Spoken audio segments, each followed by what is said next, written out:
तेलंगाना आज औपचारिक रूप से देश का 29वां राज्य बन गया। राज्य के पहले मुख्यमंत्री बने तेलंगाना राष्ट्र समिति के अध्यक्ष के चंद्रशेखर राव। चंद्रशेखर राव ने मुख्यमंत्री पद की शपथ ली। हाल ही में हुए विधानसभा चुनाव में टीआरएस ने 119 में से 63 सीटें जीतकर बहुमत हासिल किया। चंद्रशेखर राव के शपथ ग्रहण को लेकर राष्ट्रपति शासन को आंशिक तौर पर हटा लिया गया। కల్వకుంట్ల చంద్రశేఖరరావు అనే నేను శాసనం ద్వారా నిర్మితమైన భారత రాజ్యాంగం పట్ల నిజమైన విశ్వాసం విధేయత చూపుతానని భారతదేశ సార్వభౌమాధికారాన్ని नया राज्य बनने के मौके पर जश्न का सिलसिला जारी है। वैसे आधी रात से ही राज्य के अलग अलग हिस्सों में जश्न शुरू हो गया। राजधानी हैदराबाद में हजारों की संख्या में तेलंगाना वासी झूमते गाते रहे। हुसैन सागर झील पर भी अद्भुत नजारा दिखा। वहां नए राज्य का सपना साकार होने पर एक दूसरे को बधाई देते लोग नजर आए। वारंगल में भी नजारा कुछ ऐसा ही था। अलग राज्य के लिए 1969 में जय तेलंगाना नाम से आंदोलन शुरू हुआ था। तब से लगातार लोगों का संघर्ष जारी रहा। आखिरकार वो सपना पूरा हो गया। 18 फरवरी 2014 को लोकसभा में तेलंगाना बिल पास हुआ था। उसके करीब 100 दिन बाद तेलंगाना वासियों को नए राज्य का तोहफा मिला है। नए राज्य की राजधानी भी हैदराबाद होगी। प्रधानमंत्री नरेंद्र मोदी ने आज शाम मंत्रिमंडल की बैठक बुलाई है। कैबिनेट के सभी 44 सदस्य बैठक में हिस्सा लेंगे। खबरों के मुताबिक मोदी ने अपने मंत्रियों से 100 दिन का एजेंडा पेश करने को कहा है। आज होने वाली बैठक में मोदी की 10 सूत्री मुद्दों पर भी चर्चा होने की उम्मीद है। प्रधानमंत्री नरेंद्र मोदी ने बीजेपी की शानदार कामयाबी पर पार्टी कार्यकर्ताओं का शुक्रिया अदा किया। प्रधानमंत्री बनने के बाद मोदी कल पहली बार दिल्ली में बीजेपी दफ्तर पहुंचे। दफ्तर के कर्मचारियों को 3-3 महीने का बोनस देते हुए उन्होंने कहा कि वो पीएम से पहले एक बीजेपी कार्यकर्ता है। हम नरेंद्र मोदी के साथ 2 शब्द और जुड़ गए हैं, लेकिन उन 6 अक्षरों वाला शब्द जिसको लोग प्रधानमंत्री कहते हैं, 5 अक्षरों वाला शब्द, उससे ज्यादा 4 अक्षरों वाला शब्द ज्यादा ताकतवर है और वो है कार्यकर्ता। बीजेपी दफ्तर में उन्होंने अपने पुराने दिनों को याद किया। और मुझे याद है कि मैं और बापू आप्टे उस समय ये कुर्सियां लगाते थे, ये सारी सजावट करते थे कि अटल जी आने वाले हैं। बाहर मालाएं बालाएं बांध रहे थे। उम्मीद की जा रही है कि प्रधानमंत्री नरेंद्र मोदी जल्द अपने कैबिनेट का विस्तार करेंगे। बीजेपी के वरिष्ठ नेता मुरली मनोहर जोशी के नाम को लेकर कयास लगाए जा रहे हैं। हालांकि मुरली मनोहर जोशी ने कहा है कि किसी को मंत्री बनाना या नहीं बनाना प्रधानमंत्री का एकाधिकार है। कानपुर से सांसद चुने गए जोशी के मुताबिक यूपी की समस्याओं को सामने लाने के लिए राज्य से कई मंत्री बनाए गए हैं। नरेंद्र मोदी की फटकार का असर यूपी के बाराबंकी से सांसद प्रियंका सिंह रावत पर दिखा। अपने पिता को अपना प्रतिनिधि बनाने वाली प्रियंका रावत ने तुरंत उन्हें हटाने का फैसला किया। सूत्रों के मुताबिक खुद मोदी ने प्रियंका को फोन कर अपने पिता को प्रतिनिधि के तौर पर हटाने के लिए कहा था। विषय पे मैं कुछ भी बात नहीं करना चाहती हूँ।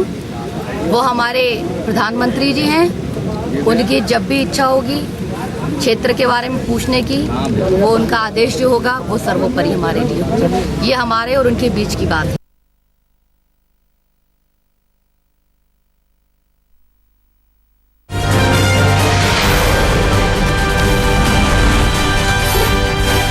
उत्तर प्रदेश के बदायूं में हुई रेप और हत्या की शर्मनाक वारदात के बाद सियासत जारी है। आज केंद्रीय मंत्री रामविलास पासवान अपने बेटे चिराग पासवान के साथ बदायूं जाएंगे और रेप पीड़ित परिवार से मुलाकात करेंगे।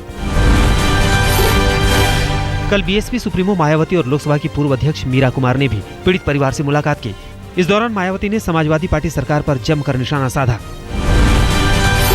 यहाँ पर लॉ एंड ऑर्डर नहीं चल रहा है, लॉ एंड ऑर्डर का राज नहीं चल रहा है, कानून का राज नहीं चल रहा है, बल्कि यहाँ पर जंगल राज चल रहा है। बदायूं में हेलीपैड बनाने के काम में बाल मजदूरी के खुलासे के बाद प्रशासन की नींद टूटी। तुरंत वहां के श्रम अधिकारी को निलंबित करने का फैसला किया गया। रविवार को मायावती के दौरे से पहले हेलीपैड के निर्माण में बच्चों को लगाया गया था। ये विवाद सामने आते ही खुद मुख्यमंत्री अखिलेश यादव ने आरोपी श्रम अधिकारी को तत्काल प्रभाव से निलंबित कर दिया। बदायूं की शर्मनाक वारदात के बाद भी यूपी में ऐसी घटनाएं नहीं रुक रही। मुजफ्फरनगर में रेप की कोशिश के बाद एक महिला से मारपीट का मामला सामने आया है। पीड़ित के मुताबिक आरोपी ने बलात्कार की कोशिश की, लेकिन नाकाम रहने पर जमकर उसकी पिटाई कर दी। गंभीर रूप से जख्मी महिला को जिला अस्पताल में भर्ती कराया गया है। पुलिस ने आरोपी को गिरफ्तार कर लिया है। मेरठ में महिला दारोगा से छेड़छाड़ का मामला सामने आया है। आरोप लगा है डीआईजी पीटीएस पर। पीड़ित दारोगा की शिकायत पर एसएसपी ने मुकदमा दर्ज करने का आदेश दिया। वहीं इस मामले की जांच के लिए प्रशासन ने एक जांच कमेटी गठित कर दी है। मेरठ में एक रेप पीड़ित नाबालिग लड़की के लापता होने का मामला सामने आया है। 18 मार्च को कॉलेज के कुछ छात्रों ने 12 साल की नाबालिग का गैंगरेप किया था। इस मामले में एक आरोपी गिरफ्तार भी हो चुका है, जबकि 2 आरोपी अभी भी फरार हैं। ऐसे में लड़की के लापता होने के बाद पुलिस ने पीड़ित की खोजबीन शुरू कर दी है।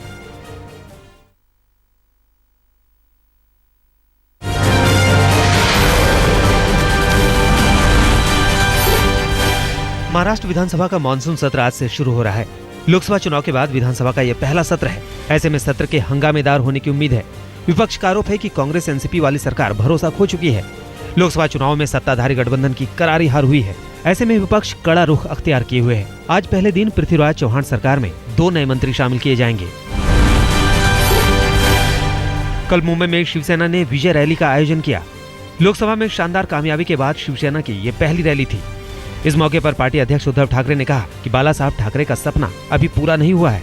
उनके मुताबिक जब तक विधानसभा नहीं जीतेंगे तब तक उनका सपना पूरा नहीं होगा। लोकसभा चुनाव में मिली कामयाबी को उद्धव ठाकरे ने जरूर याद किया, लेकिन किसी भी रूप में उन्होंने बीजेपी या नरेंद्र मोदी का नाम रैली में नहीं लिया। बिहार के नए मुख्यमंत्री जीतन राम मांझी आज अपने मंत्रिमंडल का विस्तार करेंगे। सूत्रों के मुताबिक 10 से 12 नए मंत्री कैबिनेट में शामिल किए जा सकते हैं। दूसरी पार्टियों को छोड़कर जेडीयू में शामिल हुए विधायकों को मंत्रिमंडल में जगह मिल सकती है। 23 मई को जीतन राम मांझी ने मुख्यमंत्री पद की शपथ ली थी। तब 17 मंत्रियों को मंत्रिमंडल में शामिल किया गया था। राहुल गांधी पर निशाना साधने वाले कांग्रेस विधायक भंवरलाल शर्मा को पार्टी ने निलंबित कर दिया है। राजस्थान के सरदार शहर विधानसभा क्षेत्र से विधायक भंवरलाल शर्मा ने शनिवार को कहा था कि राहुल गांधी जोकरों की टीम के एमडी हैं। इस बयान से नाराज कांग्रेस ने एक दिन के अंदर ही उन्हें पार्टी से निलंबित करने का फैसला सुना दिया। राहुल गांधी की खुद की कोई सोच नहीं है, न उनका कोई प्लान है, न कोई उनका फार्मूला है, न कोई गाइडलाइन है। राहुल गांधी के इर्द गिर्द 2-4 जो चंपू हैं, जो कि जोकर टाइप हैं, वो जो समझाते हैं, जो स्टेटमेंट देते हैं, वही काम राहुल गांधी करते हैं।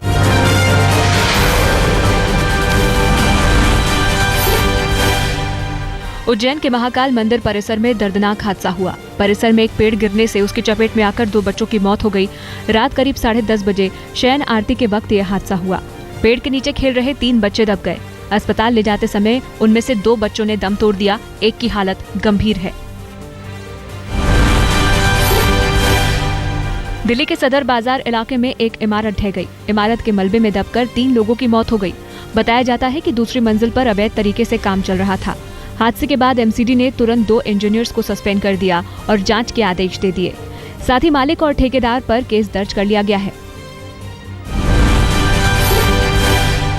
मुंबई की कैंपा कोला सोसाइटी का मामला सुर्खियों में है। आज बीएमसी के नोटिस का आखिरी दिन है, जिसके तहत कैंपा कोला सोसाइटी के निवासियों को फ्लैट की चाबी बीएमसी को सौंपनी है।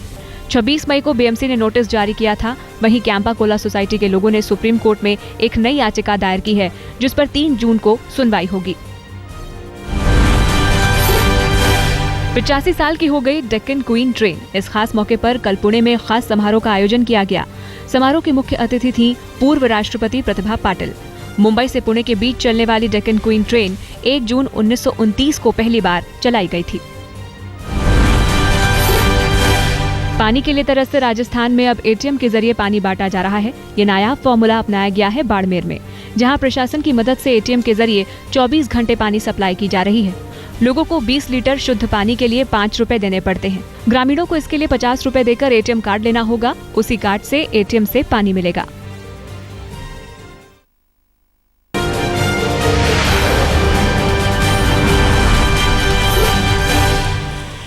पश्चिम बंगाल में एक बार फिर टीएमसी और सीपीएम की खूनी भिड़ंत सामने आई है।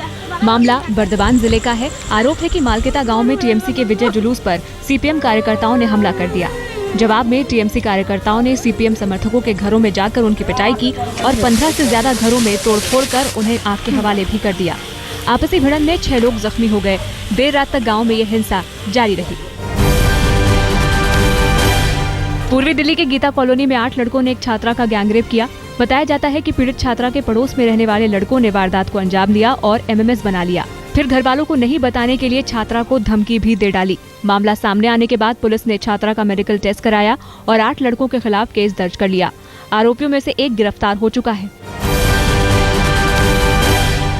थाने के भयंदर रेलवे स्टेशन के करीब एक महिला से रेप की वारदात हुई है। पुलिस के मुताबिक 30 मई को दोपहर 2:30 से 5 बजे के बीच ये घटना हुई। आरोप है कि 2 लोगों ने वारदात को अंजाम दिया।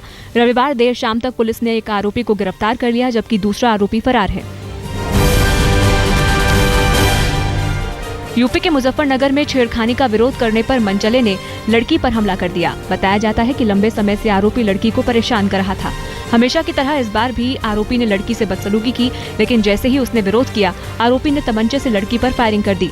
लड़की गंभीर रूप से जख्मी हो गई। हमले के बाद आरोपी फरार है। पीड़ित परिवार की शिकायत पर पुलिस ने केस दर्ज कर लिया है। महाराष्ट्र के चंद्रपुर में सनकी ने एक नाबालिग लड़की को जबरदस्ती जहर पिला दिया। उस वक्त लड़की अपने क्लास से घर जा रही थी। इससे पहले आरोपी ने पीड़ित से बदसलूकी की थी। तब घर वालों ने थाने में इसकी शिकायत दर्ज कराई थी। पुलिस का कहना है कि उसी का बदला लेने के लिए आरोपी लड़के ने लड़की को जहर देकर मारने की कोशिश की। मध्य प्रदेश के बैतूल में एक पंचायत का तालिबानी बर्ताव सामने आया है। एक महिला पर उसके सगे चाचा से अवैध संबंध का आरोप लगाकर पंचायत ने उसका मुंडन करा दिया। ये सब कुछ भरी पंचायत के बीच हुआ। डरी सहमी महिला चुपचाप अपमान सहती रही। इस मामले में पुलिस ने 5 आरोपियों को हिरासत में लिया है। इस घटना से 1 हफ्ते पहले महिला के चाचा का भी पंचायत ने मुंडन करा दिया था। इंदौर में मसाज पार्लर की आड़ में चल रहे सेक्स रैकेट का पर्दाफाश हुआ है। खुफिया जानकारी के आधार पर पुलिस ने विजयनगर में छापेमारी कर इसका खुलासा किया। रेड के दौरान कई आपत्तिजनक चीजें भी मौके से बरामद हुई। जांच में खुलासा हुआ कि सेक्स रैकेट को पति पत्नी चला रहे थे।